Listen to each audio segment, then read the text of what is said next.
સુરતમાં diamond વૂડ્સના vice પ્રેસિડેન્ટના એક નિવેદને વિવાદ સર્જ્યો। મંદીની વાત તે ફગાવતા તેઓએ કહ્યું કે મંદીનો માહોલ બિલકુલ નથી, રત્ન કલાકારો બેરોજગાર થયા જ નથી। આ મામલે ડાયમંડ વર્કર યુનિયન દ્વારા તીખી પ્રતિક્રિયા આપવામાં આવી। તેઓનું કહેવું છે કે લોકોની હાલત ખરાબ છે અને નિવેદન અધ્ધરતાલ આપવામાં આવે છે। સૌથી પહેલા આપને સંભળાવીએ ડાયમંડ વૂડ્સના વાઇસ પ્રેસિડેન્ટની એ વાત કે જ્યાં તેઓ મંદીને નકારી રહ્યા છે। કેટલાય રત્ન કલાકારો બેકાર બન્યા છે, એ લોકોનો સર્વે કરીને એ લોકો ખાસ ધ્યાન આપવામાં આવશે ખરું? રત્ન કલાકારો કોઈ બેકાર છે જ નહીં, કારણ કે રિયલનો ધંધો પણ છે અને લેબનો ધંધો છે। કોઈ રત્ન કલાકારો કોઈ ઘેરે બેઠો એવો દાખલો નથી।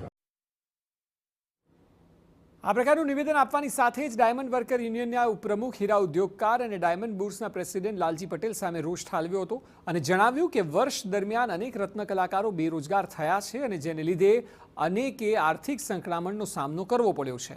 તેમના સુધી આવી અનેક ફરિયાદ આવી પણ છે। મહત્વનું છે કે અત્યાર સુધીમાં 45 જેટલા રત્ન કલાકારોએ આપઘાત પણ કર્યો છે।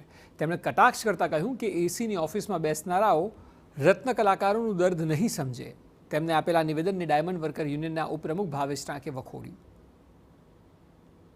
ચેક કર્યા વગરના આવા નિવેદન ન આપો, કારણ કે અત્યારે 2 વર્ષ થયા રત્ન કલાકારો હીરા ઉદ્યોગ મંદીના માર સહન કરી રહ્યો છે। અસંખ્ય રત્ન કલાકારો સુસાઇડ 45 જેટલા રત્ન કલાકારો 1 વર્ષની અંદર સુસાઇડ કર્યા છે। અસંખ્ય રત્ન કલાકારો બેરોજગાર બન્યા છે। આ જે નિવેદન છે એને હું વખોડી નાખું છું અને લાલજીભાઈને એટલું જ કહેવા માગું છું, ગ્રાઉન્ડ રિયાલિટી ચેક કર્યા પછી માત્ર એસી વાળી ઓફિસની અંદર બેસીને આવા નિવેદન ન કરો, પહેલાં ગ્રાઉન્ડ રિયાલિટી ચેક કરો।